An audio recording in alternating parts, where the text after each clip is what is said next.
Released in 2016 by Square Enix on the PlayStation 4, Xbox One, and later PC, Final Fantasy XV would be a new fantasy based on reality project for the main franchise. Directed by Hajime Tabata, who also directed Final Fantasy Crisis Core and Final Fantasy Type 0, the game originally started as Final Fantasy Versus 13 in 2006 to be directed by Tetsuya Nomura and written by Kazushige Nojima.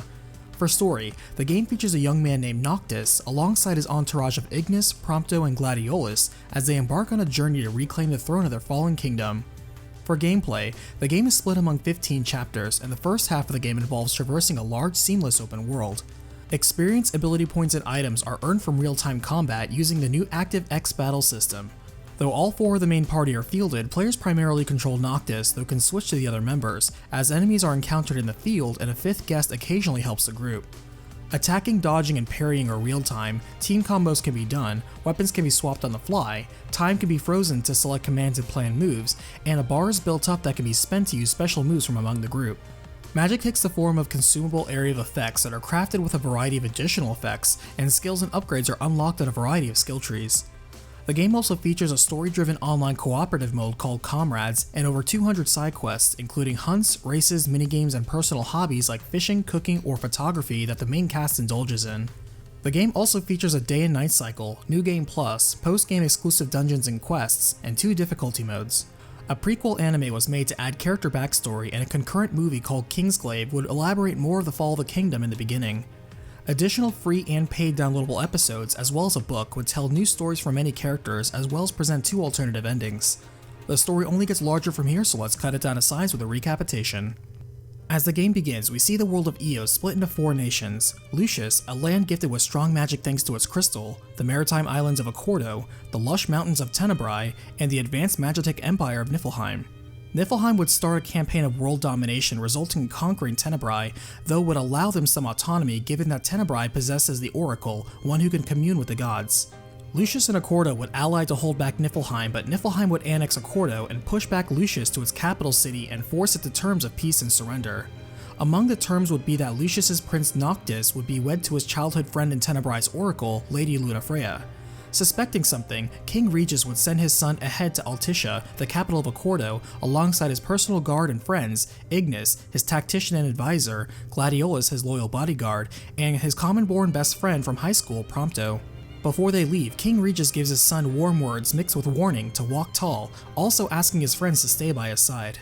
Unfortunately, not far into their journey, their car breaks down and they are forced to push it to their first stop on their journey, the Hammerhead Garage, headed by one of King Regis's old friends, the machinist Sid, though these days he lets his granddaughter, the knowledgeable and cheerful Cindy, take care of running things. Sid also isn't impressed by Noctis or by their handling of Regis's classic car, the Regalia.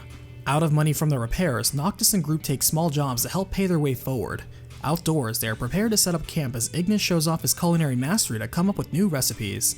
They also help the local businesses and Hunters Guild handle monsters disturbing the area, though some are still too large for them to handle.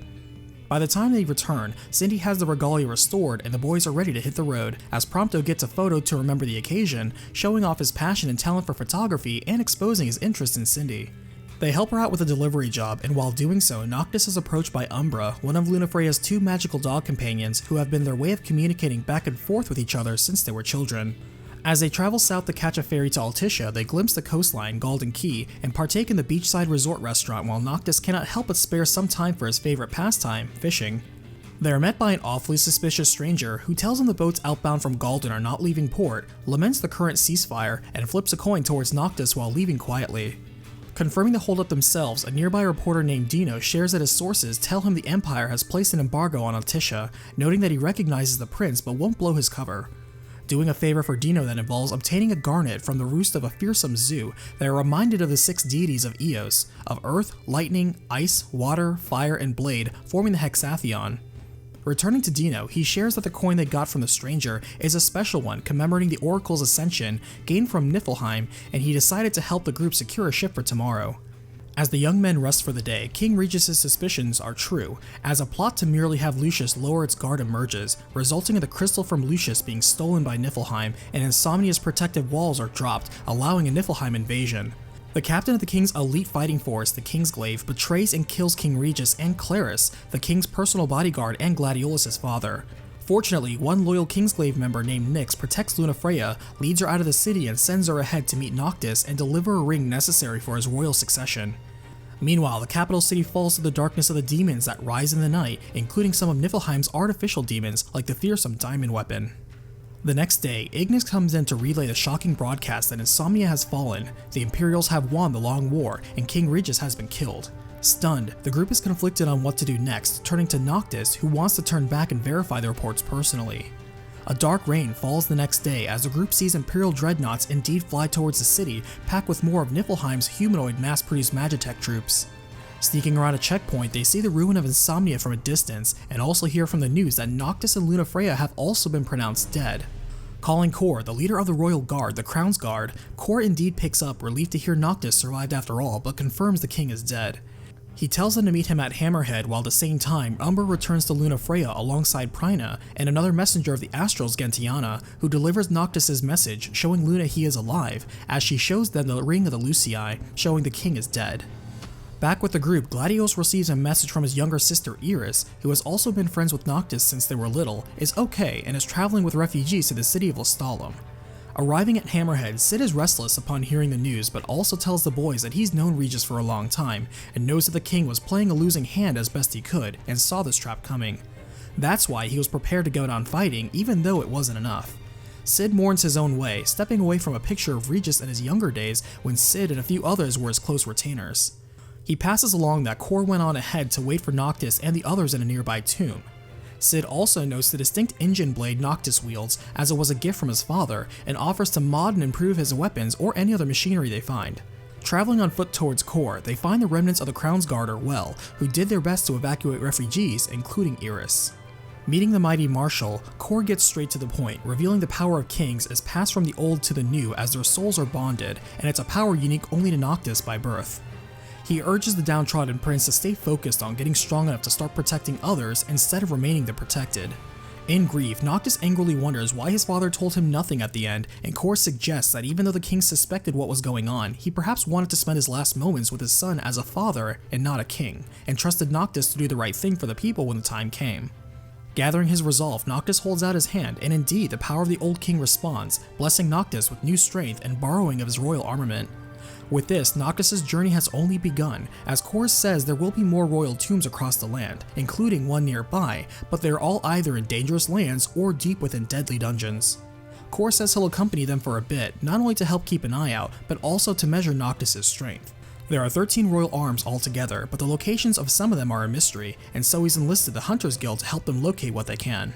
Their next tomb requires them to break through an Imperial camp right on top of it, as he hands Noctis the key he'll need to open the tomb's special door. Kor separates to continue his investigation of Niflheim as the group cuts through goblin-filled tunnels to claim another royal arm. As they leave, Kor calls them, tasking them with helping him take out a Niflheim base they are constructing nearby in Duskai before it cuts off all travel westward. Within the base, they team up to defeat the commander, and Kor sees the team can handle itself fine, confident they can continue their journey on their own. Elsewhere, Emperor Eudolus of Niflheim learns Lunafreya has escaped with the Ring of Lucii, his true target, and while he wants to kill her, Imperial Minister and Chief Researcher Basithia points out it's better to capture than kill her, given the exclusive abilities of the Oracle.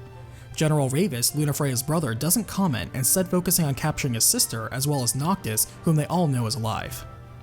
Back with the group, Ignis shares the lay of the land on their journey to collect the royal arms, starting with Lead, the desert flatlands and coastal region where they are now, to the wetlands and chocobo forests of Duskai, and the mountainous region of Klein, wherein the heat from the fallen meteor of the Six still powers the city of Lestalem nearby.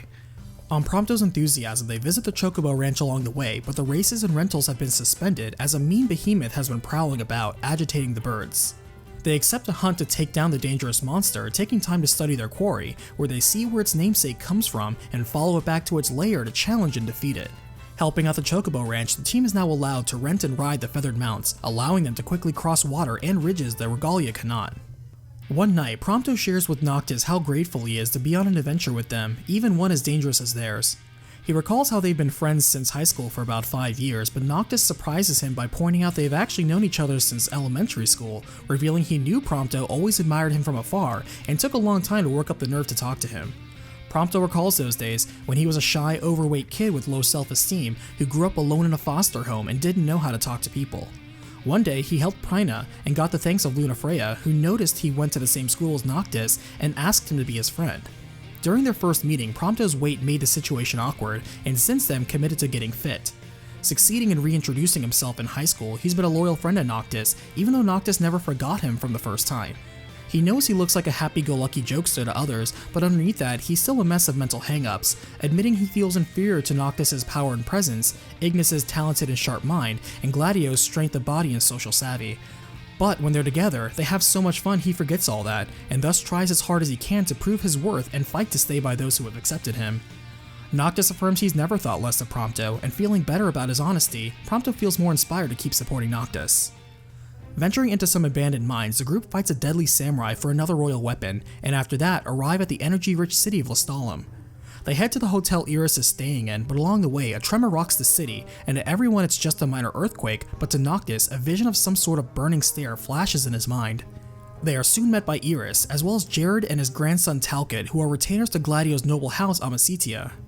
Iris shares what happened to the crown city the night it fell, and the next day the group decides to use the downtime to relax a bit as Iris shows Noctis around town and Talcott shares a rumor of a legendary weapon somewhere nearby that sounds like a tomb. Noctis' headaches get worse, but they indeed find a glacial grotto, fighting the mind flayers within and secure another royal armament.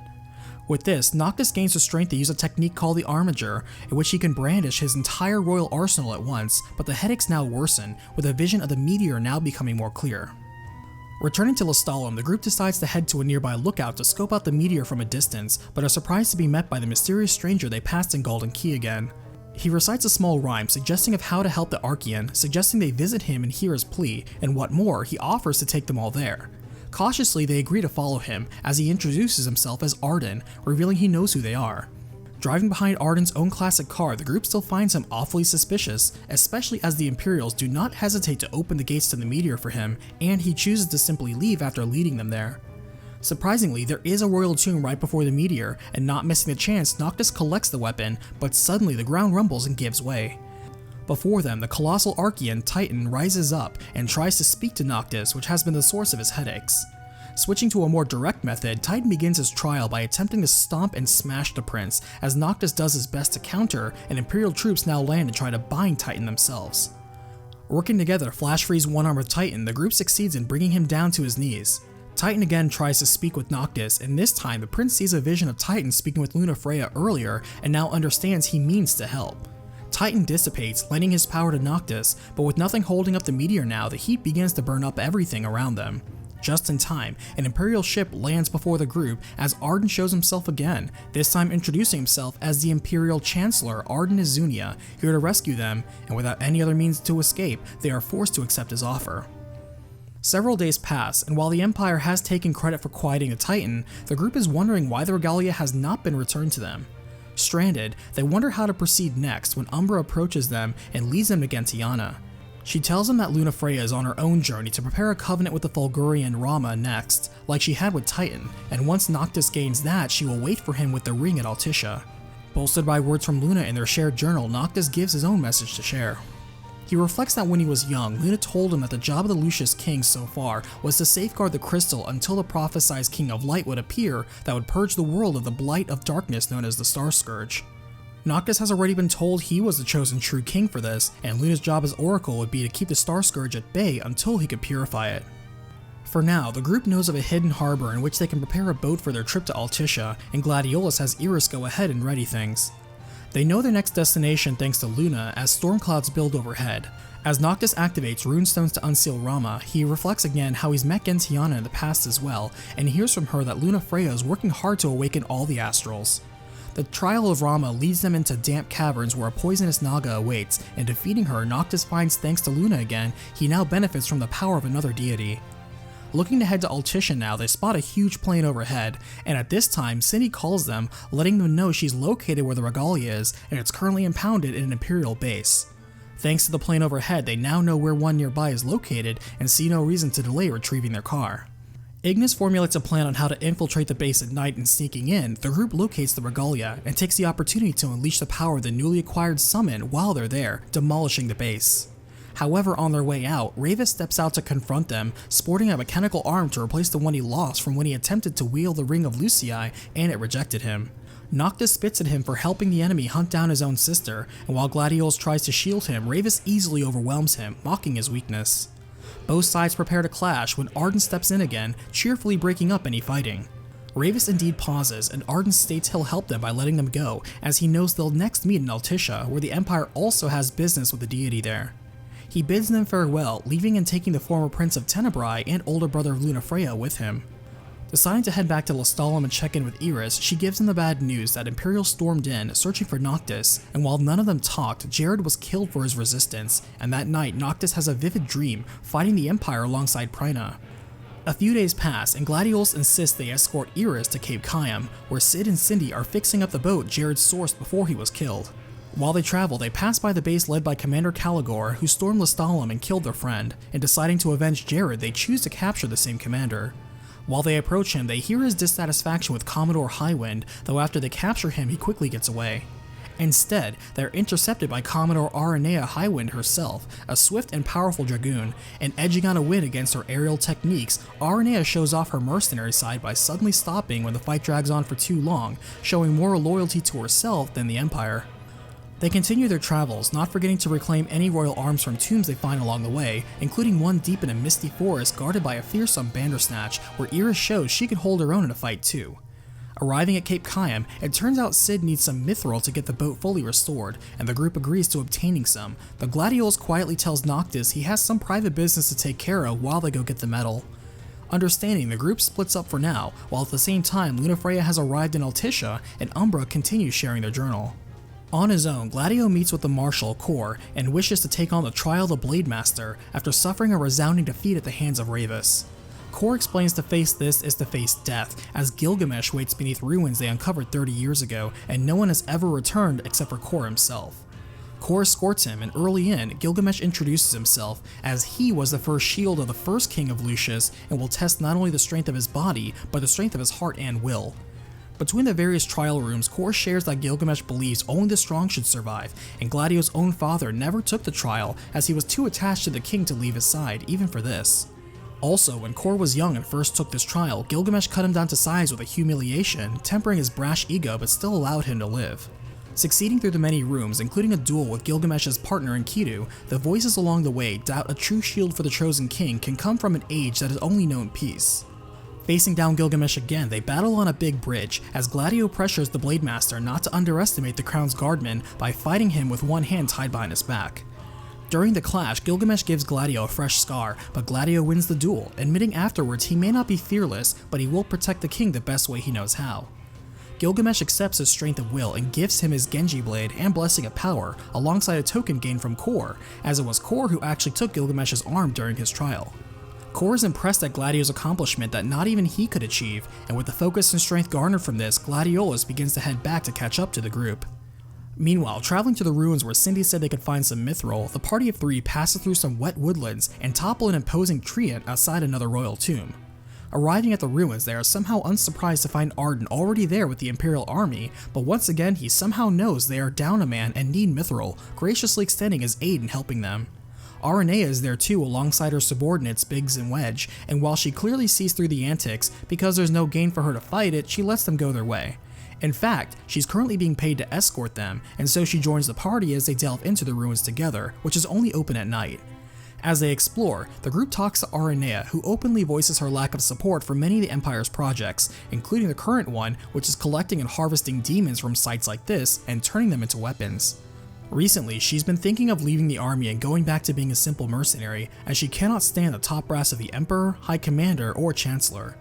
Together, they face down a legendary Quetzalcoatl, and after felling this mighty foe, they secure their ore as Aranea shares that the Empire's Magitech troopers are actually made in a lab from demons. As they leave, both sides part with more respect for each other, and Ignis receives instructions from Cindy that they are to take the Mithril to the power plant in Lestalem and refine it there. Aranea gives them a lift there, noting that there is some trouble being reported at the power plant before heading off. Checking it out, they learn that demons have infested the plant and destabilized the generators, so Noctis is sent in to clear out the enemy threat. He meets up with another hunter already inside, noting he sounds very familiar, and together the duo make quick work of the demons before things go critical. Crisis averted, the stranger is indeed Gladio, sporting a new scar but also brimming with a new confidence, as he rejoins the group and indulges them all in a perfect cup of delicious noodles. They resume their trip back to Cape Kaim now, swinging by the winding sewers outside the Crown City, where a savage Jormungand is battled and defeated, and a fiery volcano is climbed, revealing another royal tomb. Descending into the dismal depths of a deadly dungeon, moving walls and magic traps pit the guys against scores of burly foes, culminating into taking down an imposing Jabberwock and earning themselves yet another royal arm.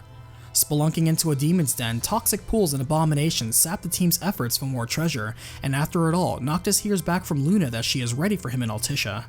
Arriving at Cape Kaim, Kor is there to see them off, and he apologizes for not being there to protect the king. Sid waves it away, saying there was nothing that could have stopped that, but what Noctis needs to remember are the friends by his side now, as they are more than just his bodyguards, they're his brothers. Loading the regalia on board, Sid takes the helm as they wave back to Iris and Talcott, finally setting sail for Altissia. At the same time, Ardyn and Ravis are already there preparing for the Hydreion, as Ardyn coyly points out he knows the cost of the Covenant with it, and how Ravis' real goal is to slay Leviathan and save his sister. Back with the group as they sail, Ignis passes along hearsay that Ravis actually wears King Regis' sword since Insomnia's fall, but curiously has yet to wield it. Pondering what that could mean, Sid also recommends they contact the last of their old retinue, Weskham, who has a place in Altissia, when they arrive. As they get closer, they hear a news report that the Empire is actually preparing to summon the Hydreion, and leading this would be Lady Lunafreya, who was previously reported dead to the public. Finally arriving in Altissia proper, Sid stays with the boat in Regalia, while the group explores the streets and canals of the aquatic capital. They spot a memorial exhibit showcasing Lunafreya's dress that once was in remembrance of her passing, and now of her safe return, as the group encourages Noctis to continue wedding plans after this is all over. Taking Sid's advice, they visit Weskham's floating bar, and as he recognizes and greets the prince, he reminds them that while Accordo is technically an independent nation, the Empire still runs everything behind it. In fact, the people wonder why the Empire is seeking to summon a deity that is likely to wreak havoc on the city. They don't speak for long, as the first secretary and leader of Accordo, Camellia, steps in and introduces herself, aware of Noctis' arrival as well. She cuts to the chase, telling him Lunafreya is in her care, and the Empire is demanding they surrender her. She says she refuses until her country stands to gain something from it, and so she has a mind to talk to the current leader of Lucius, Noctis, inviting him to her estate. With the offer more of an obligation, Noctis visits the first secretary in her office, and his political savvy is put to the test to engage in negotiations as would befit a king. While she does not mind releasing Lunafreya, nor her endeavor to summon Leviathan to help Noctis, she knows it will result in war in the streets against the Empire, and she has no interest in hosting a battle in her city. She will allow Noctis and the group to fight a proxy battle here, provided they prioritize citizen safety and evacuation, and understand Altissia will not be aiding them in battle. Noctis succeeds in earning Camellia's trust, though after he leaves, she speaks with Lunafreya to prepare her for the right, as Imperial troops surround her at gunpoint. Not intimidated, she leaves to address the public while Noctis and the others take position around the city. She speaks to the public of how the light of the world is being swallowed by the darkness, but not to give up hope, as she will do now her part to help the light and commune with the Hydreion, noticing and nodding to Noctis in the crowd. Beginning the rite, the call of the oracle is answered, but the proud goddess Leviathan is not convinced she should bother helping the humans. Unflinchingly, Luna reminds her she is to help the King of Kings in restoring the light, and angered, Leviathan tries to devour Luna. However, Lunafreya shows she is no pushover herself, driving the Hydreion back with her own royal arm, the trident of the oracle gifted from Bahamut himself. Respecting this, Leviathan then commands the king to prove himself worthy, else she will begin devouring every person here. Just in time, Prompto gives Noctis a lift, borrowing a ride from the Empire to dart around town with the furious torrents of Leviathan behind them. Latching onto Leviathan proper, Noctis deals with the strong-willed deity by demanding her power and challenging it directly. While they duel, a weakened Lunafreya is approached by Ardyn, who asks her to give Noctis the ring she has, suddenly stabbing her, and adding that she should remind him about the crystal too. He mockingly calls out to Noctis, who is beaten down by Leviathan, and helplessly watches Luna fall as Ardyn makes his exit. Determined, Lunafreya uses her power to restore and empower Noctis with radiant light, bolstering him with awesome power, able to easily subdue the raging deity, and loaning her trident for him to use to finish the fight. An exhausted Noctis is laid to rest by a suffering Luna, as Titan now emerges to defend them from Leviathan as well. In his mind, Luna now talks to Noctis, where she says she has finally fulfilled her duty but cannot join him for the journey ahead. Noctis bemoans that all he wanted to do was save Luna, chosen one or not, and struggling towards her, Luna drifts away, saying goodbye and giving Noctis the Ring of the Lucii, sharing his role as the true king is to bring back the light and promising to keep watch over him. At the same time, Ignis hurries to rescue the unconscious prince from the altar, gaining a hookshot from a fallen enemy, enabling him to zip around the rooftops of Altissia. As fighting against the Empire erupts in the streets, Ignis spots High Commander Ravis speaking to Caligo, the commander of the first base they raided who got away, as Ravis orders a withdrawal so Noctis has a chance to survive. Caligo notices Ignis and gives chase for the sake of revenge, also claiming aspirations of the ring for himself. Defeating the foolish commander in his custom mech, Caligo scrambles to escape again but is finished off by Ravis, who steps in. Though teaming up with Ignis to defeat the Empire, he claims it's not to help Ignis, but rather help himself rescue both Luna and Noctis. Carving a path forward, Ravis reveals his main goal has always been protecting Luna, even when it cost him his arm for once trying on the ring of the Lucii, believing he was fit to dispel the darkness. The Empire also wants the ring for itself, so to thwart that, it's better if Noctis lives, though this doesn't mean he's allied with them. After all, he's still never forgotten nor forgiven King Regis for abandoning Tenebrae to the Empire in order to save just Noctis. Arriving at the altar, Ignis notices Prina collapsed over, and getting close he receives a vision of the prophecy being fulfilled by Noctis, succeeding in the end. Approaching the Oracle and the Prince, they see they are too late to save Lunafreya, and outraged, Ravis blames Noctis for this, forcing Ignis to defend a blacked out Noctis from his rage. Fighting Ravis' anger and grief with reason and quick combat, Ignis edges out a victory in their duel as Ravis calms down and cradles his dead sister. He mentions that even in death, an oracle cannot rest until the darkness is dispelled, and to verify that, a graceful form of Lunafreya appears and vanishes to the realm beyond. Ardyn now arrives with troops to detain both of them, about to kill Noctis in front of them, but Ravis prevents that, distracting Ardyn from the ring of the Lucii that falls from Noctis' hand and rolls in front of Ignis. With a single strike, he knocks down Ravis and makes the offer for Ignis to join him instead, but defiantly, Ignis stands up and refuses, taking the ring of the Lucii and putting it on. Ardyn mocks him for his foolish move, but Ignis knows if a glaive can do it, so can he, calling out to the past kings to lend him enough strength to save the true king. Approving his cause, Ignis pays the price of power with his eyesight as they burn with new divine light, able to push back at Ardyn and persuade him to give up for now. Succeeding at protecting Noctis, Ignis collapses next to him as Ravis walks in with new respect for Ignis. He leaves to continue his goal of helping restore the light his way, but he wishes the best for Ignis and now for Noctis as well. Gladio and Prompto arrive on scene to help them away, but for now the ring and the prince are safeguarded. When Noctis wakes up, he is greeted by Ignis, noting his wounded eyes, but Ignis states they were a small sacrifice, pointing to the journal Umbra left for him, and confirming Luna has indeed passed. Though he has succeeded in gaining the blessing of Leviathan, Noctis now mourns for Luna while pressing on.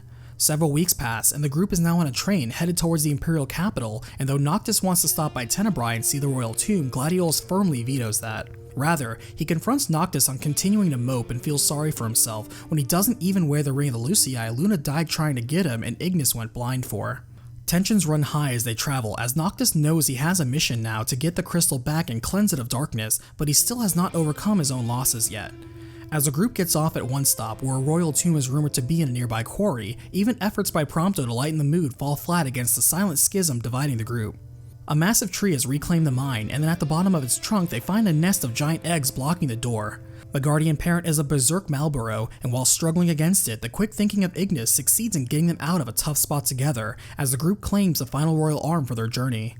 Before they leave, Ignis stops them all and decides to clear the air once and for all. He openly acknowledges he will not recover from his blindness, but that does not mean he will stop remaining by their side. The group disagrees over this, and Ignis states firmly he doesn't mean that they need to slow down or worry for him, because if he cannot keep up, then he will retire on his own. In return, he simply asks that Noctis keep moving forward and never look back, and Gladio be patient with Noctis, who may not be ready yet, but has not forgotten the mission. Everyone agreeing to at least this, they return back to the train, where Noctis again asks for them to stop in Tenebrae, and everyone allows it, though all are unaware Ardyn is again following closely behind. As they travel, conversation is no longer as forced, as Gladio confirms Ignis' suspicions that nights are getting noticeably longer day by day, likely a result of the Oracle no longer being around to push back the Star Scourge. Suddenly, the group notices the odd phenomenon of thick snow cutting into otherwise barren desert landscape. Odder still, Noctis is shocked to see time stand still for everyone but him on the train, as the voice of Ardyn echoes out and appears before him. Ardyn talks and moves strangely, now trying to escape Noctis, but the train rumbles as it's stopped and now under attack from Imperial troops trying to blow up the train with exploding soldiers and tanks. Getting the train moving, they fend off more troops dropping in from transports as Noctis takes to the sky, using their ships against each other to defeat them all. He quickly warps to stop Ardyn from pulling a gun on Prompto, but as he knocks away Ardyn, he is shocked to see this whole time he was under an illusion, switching his perception of the two, as it's Prompto he accidentally knocks off the train, and Ardyn who chuckles as he knocks out Noctis.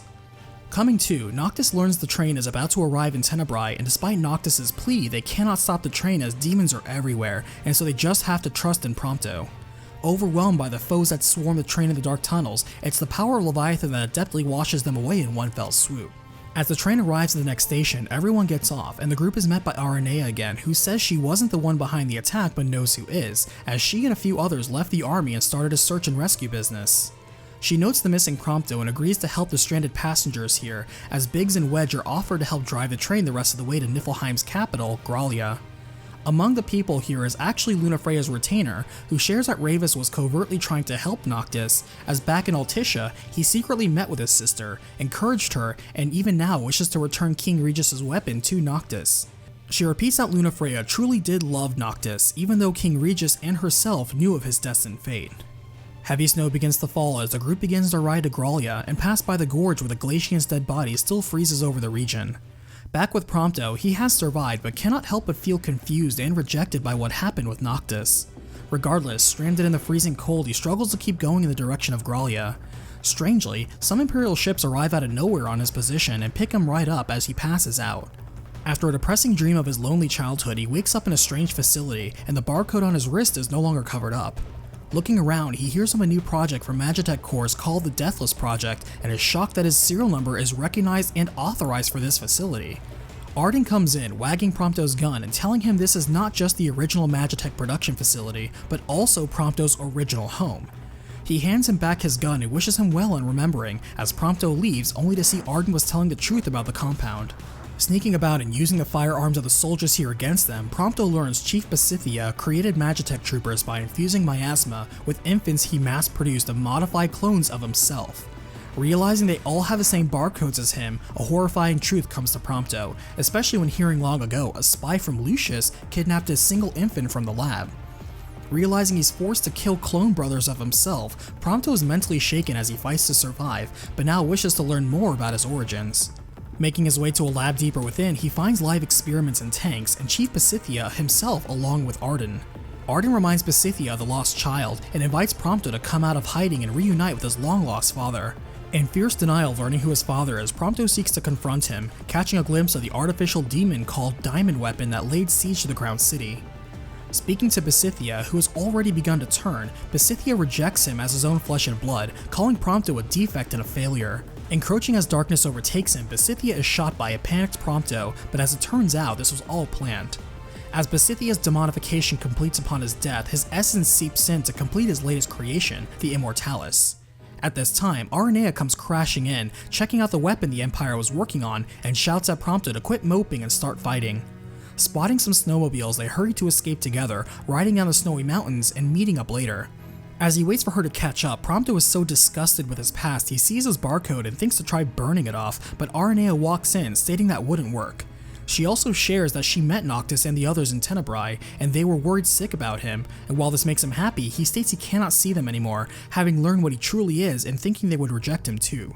Ardyn is surprised he of all people doesn't believe in them more, since it was Noctis who put past the fact that she worked for the Empire once and asked her to go help Prompto.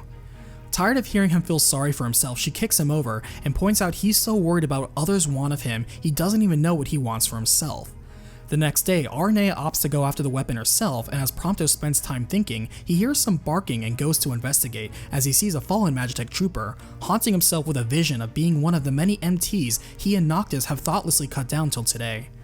The barking turns out to be the messenger Prina, and following her again, he's led to another fallen MT, only this one is dying slowly. Seeing himself inside the armor, at first he hesitates, but wanting to step forward, Prompto steals himself and finishes the trooper. He then sees himself as a child, remembering the letter he got from Lunafreya asking him to support Noctis, and ever since he always doubted himself. Reconnecting with himself, he decides that he may not control where he came from, but he can control where he's going, and right now he wants to face his fears, catching up to Ardyn and ready to take down his father. They assault the base and learn it was also Basithia who took down and killed the Glacian Giantess, and has worked the data into a better weapon called Godslayer he imagines could take down all Astrals. They make a good team as they destroy the mechanical Barbarous, but are too late to stop Immortalis from activating. Seeing the colossal threat emerging, RNA and Prompto race down the mountain, gunning down the Magitech monstrosity that was once its creator, destroying the height of bioorganic weaponry. After the battle, Prompto thanks Aranea for her help and feels confident now in going back to help the guys and tell them his origins, because it's what he wants to do. He earns new respect from Aranea as he speeds towards Gralea, not aware that Ardyn is looking on, and orchestrates his prompt capture. Back with the group, they finish eliminating a powerful Deathclaw blocking the tracks when Noctis notices Ardyn again somehow on the train. Giving chase, he soon sees him standing over a fallen Gladio and Ignis, while a supernaturally strong cold rushes in through the train car. Gentiana now walks in behind the frost as Ardyn is almost unsurprised, seeing this was just a human guise for the Glacian Shiva, who has only been faking her death until now as she easily freezes and kills Ardyn. Fulfilling her promise, she not only comes to finally lend aid to Noctis, but to also impart the Trident of the Oracle for him to claim.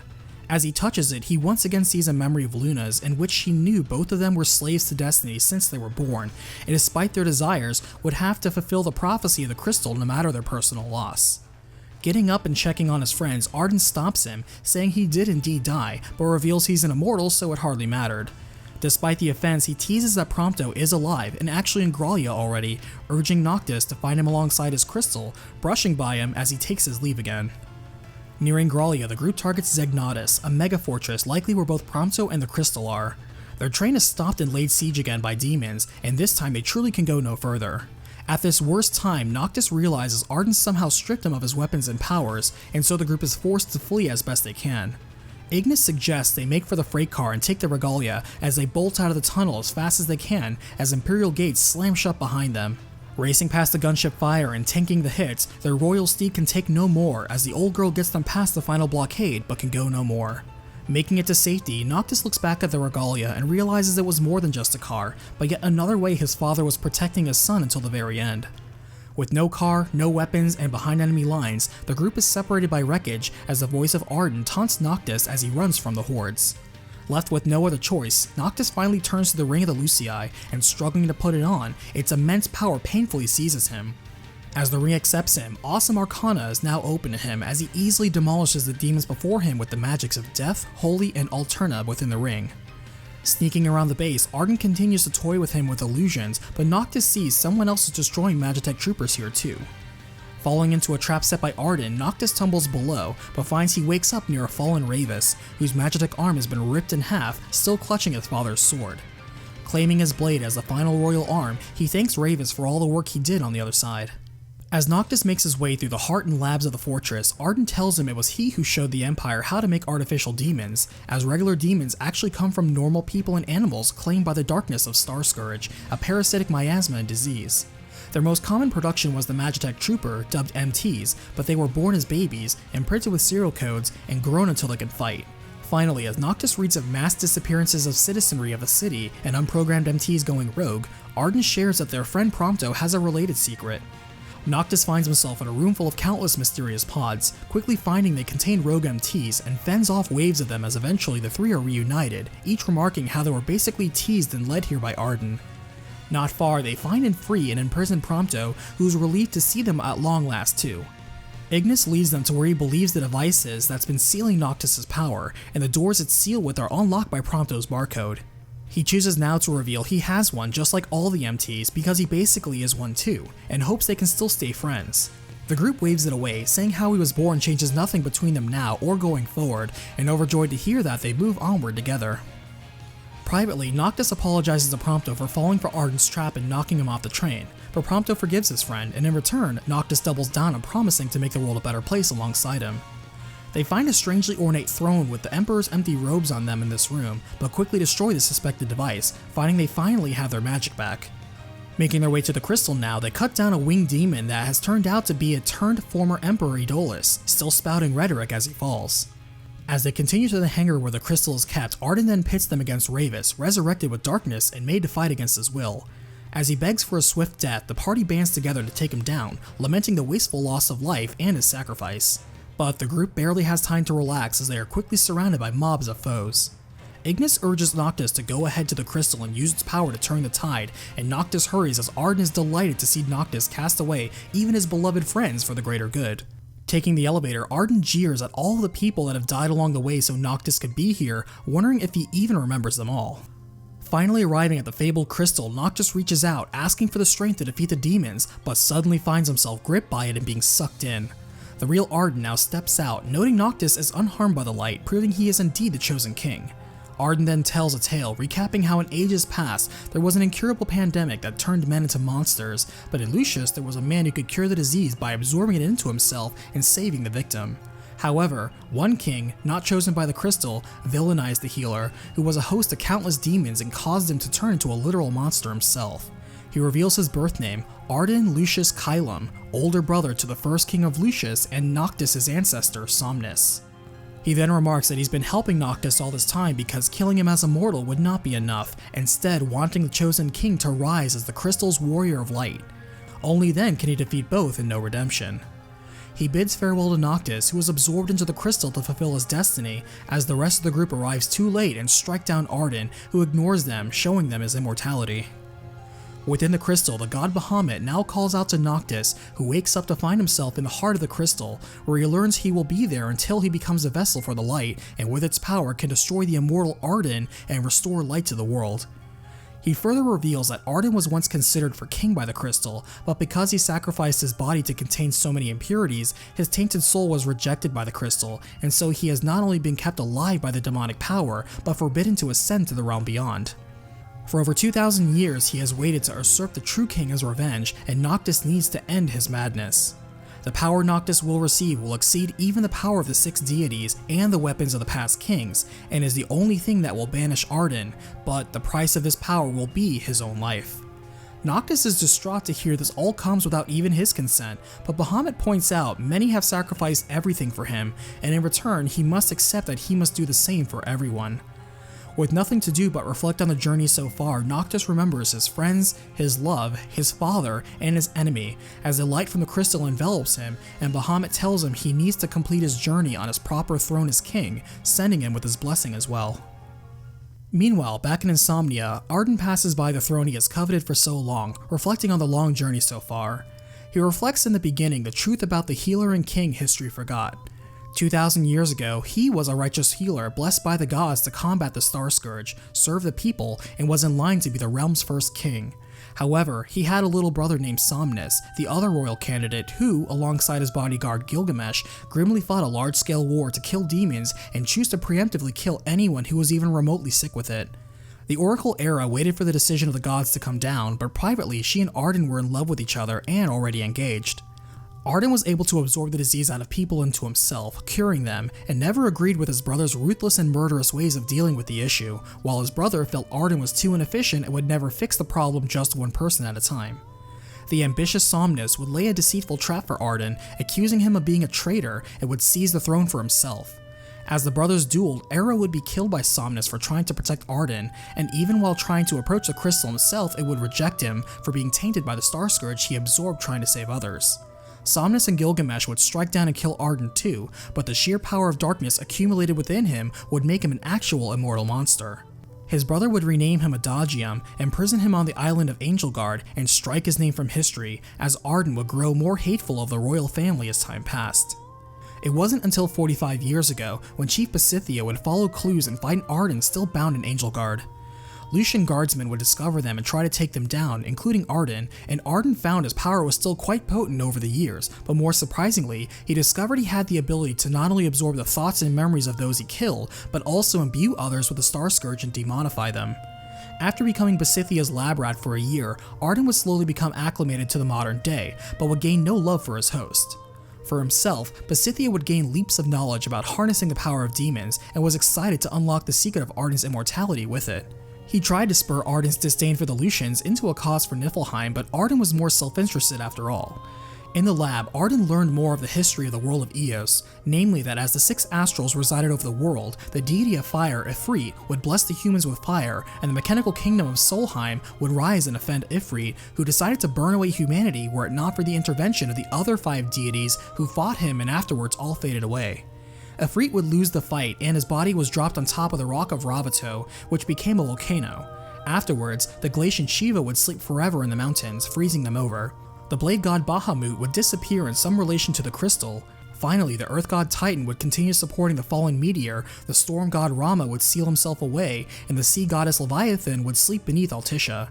In their stead, they left protecting the kingdom and its ring to the royal line of Lucius, whose kingdom continued to that day with the current king and his son Regis. The lineage of oracles would establish Tenebrae, and House Aldercath would attempt to revive the secrets of the ancient machinery of the Solheim kingdom and establish the formidable Niflheim kingdom with their magic technology. What more, demonification is a process caused by a mutant strain of plasmodia infecting living creatures and changing them at a cellular level and transforming upon death, wherein they emit a miasma, the spread of which is called the Star Scourge.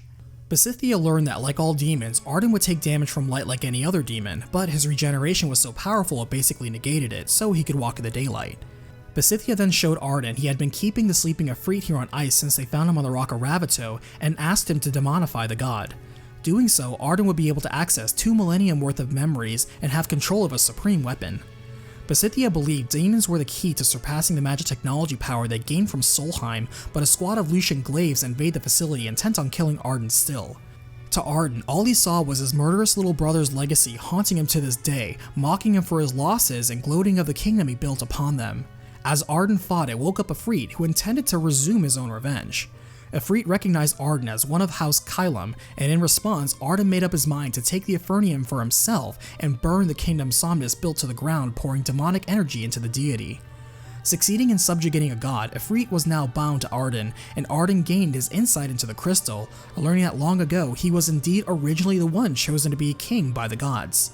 He also saw a vision of his fallen fiancée in Oracle Era, who admitted that she had revealed to Somnus that Ardyn was to be king before she was supposed to, but she never expected him to kill Ardyn for it and steal the throne. She believes the rejection of the gods was punishment for her indiscretion, but Ardyn doesn't blame her. Asking him to kill her as atonement, he refused, still insisting his role was a healer. She then asked him to live on, but the spirit of their treacherous Somnus came out to mock him again, forcing a dagger into Era and again laughing at him for failing to save the one he loves like the monster he is. Falling into despair and rage again, Ardyn rose, committed to now ending the kingdom Somnus built on blood and lies, and backed by gods that turned their back on him, fully embracing the power of darkness and label of monster given to him. With his new knowledge and abilities, he would then help Besithia design and construct new artificial demons and demon-fueled Magitech troopers, and soon gain the position of Chancellor. Ardyn would begin consolidating power and knowledge by spreading the Star Scourge and stealing memories, warping his demeanor into a mask of playful frivolity along the way.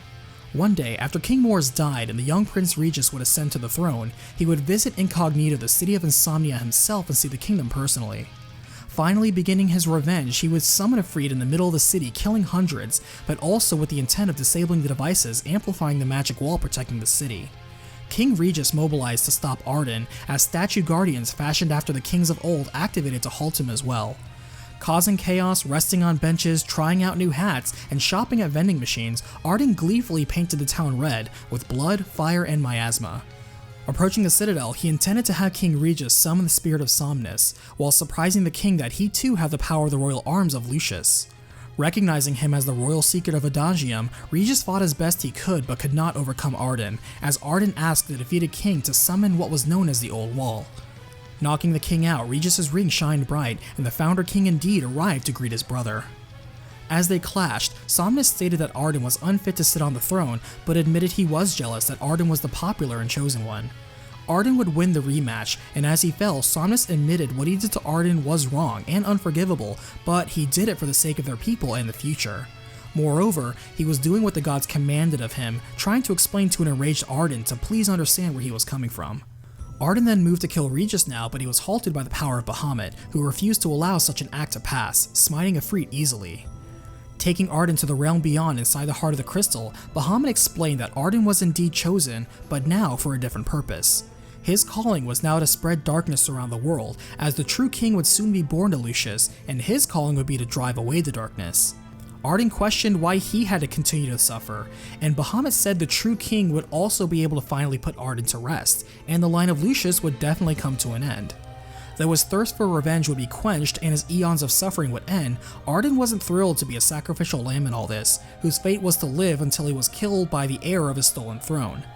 Bahamut replied that being a slave to his destiny was the only deal he was going to get, and so Ardyn reluctantly submitted to fate. As he was returned to the world, Ardyn cried out to Somnus and Era, demanding to know if they knew about this prophecy all along and kept it from him. In his mind, he imagined them scheming behind his back, and in light of his betrayal, he moved forward, eager to settle his revenge. Time passes as Noctis is returned to the world, and he is greeted by Umbra first thing. He receives a message that his friends will be waiting in Hammerhead, and as he returns to Golden Key, he sees the world is now one of ruin. Walking down the demon-infested roads, Noctis easily handles the mobs but is discovered by a young man who turns out to be an older Talcott. As he drives him to Hammerhead, Talcott reveals Noctis has been gone for 10 years, and the sun has not risen since, bathing the world in eternal night. Despite this, his friends and Cindy have all kept up the fight in Lestalem and Hammerhead, never giving up hope on his return. Sid is still around too, and Core and Iris now lead Demon Slayers, using Hammerhead as a base. Arriving, the group is overjoyed at the reunion, but they don't delay too long, knowing they must resume their last mission together. Suiting up in their Royal Crown's Guard uniforms and regal attire, they spend one last night camping out and catching up, and before long, they finally re-enter their lost home. Older, stronger, and better than before, nothing stands before the team, not even a behemoth king, as they march straight to the Citadel. Ardyn is indeed waiting for him, wasting no time to introduce them to his own summon, Ifrit. Giving the party a warm welcome, their fight is interrupted by Bahamut himself, who peppers the battlefield with blades, cornering Ifrit and distracting him long enough for Noctis to land a critical blow. Refusing to go down with this, Ifrit rages out as Shiva now comes out, once in love with Ifrit and seeking to save him again, freezing and shattering him, putting him to rest. Now entering the Citadel, the group reminisces about how the last time they were here it was to embark on their long journey. Pausing, Noctis asks Prompto to show them all the pictures he took along their journey, and picking one to take with him, the new king settles his affairs. Stepping into the throne room, the group is taken back by the gruesome illusion Ardyn has prepared for them, unceremoniously stringing up illusions of corpses of King Regis, Nyx of the Kingsglaive, Lady Lunafreya, and Emperor Edolis. Challenging him to take the throne, Noctis, Ignis, Gladiolus, and Prompto stand firm to end things. Ardyn begins by blowing away his friends and ensuring the duel between kings stays private, revealing he too bears the royal arms, the ability to warp strike, and the armiger ability. The kings of old lay witness to the fated duel of light versus dark, and as Noctis clashes with Ardyn, who bears a copy of every royal arm, Noctis gets the leg up with one weapon Ardyn never had, the sword of the last king, his father, striking him down and winning the fight. Defeated, Ardyn wonders what Noctis will do now, and the new king replies he will have Ardyn rest in peace, as the usurper king now fades and leaves for the afterlife. Rain now falls, as the friends now see Noctis off to finish his final duty. Noctis gives them parting words akin to what his father told him, asking them to walk tall in his stead now, and now sits down on the throne, thinking of those he loved in life. Summoning the ancient kings now, he collects all of their power within himself and the crystal, as the final king, his father, hesitates but obeys the calling and trusts in his son, helping him pay the blood price and delivering him to the realm beyond. As powerful light bursts out, Noctis returns to the heart of the crystal, where a smirking Ardyn has indeed ascended. However, his corruption would be cleansed here, as Ardyn is surprised to see the will of those bearing light alongside Noctis, and Noctis begins purifying the accursed, finishing him off with the combined might of the kings he brought here with him, finally ending the long night. The prophecy fulfilled, Noctis now falls too, scattering into light, as the Ring of the Lucii and the Royal Lucius bloodline also end. As the game ends, we see the night before, where the friends were once again around a campfire, as Noctis admits that while he's made peace with himself, being here with them one more time is simply overwhelming him with emotions. Truly accepting these are brothers he will soon leave behind, Noctis reaffirms they are truly the best. To Ignis in particular, who has known him the longest, Noctis thanks him for the good times and for sticking with him in the hard times. Though blind, Ignis can clearly see the friend before him, as Noctis says they may not be together by his side anymore, but they'll always be together in his heart. Back to the present, the sun rises on a new day over Eos, as the darkness has been banished and Starscourge has been eliminated. In the halls of the empty citadel, we see the spirits of Noctis and Lunafreya happily reunited in the afterlife and able to finally rest. Final Fantasy XV has enjoyed the success of selling over 9 million copies worldwide.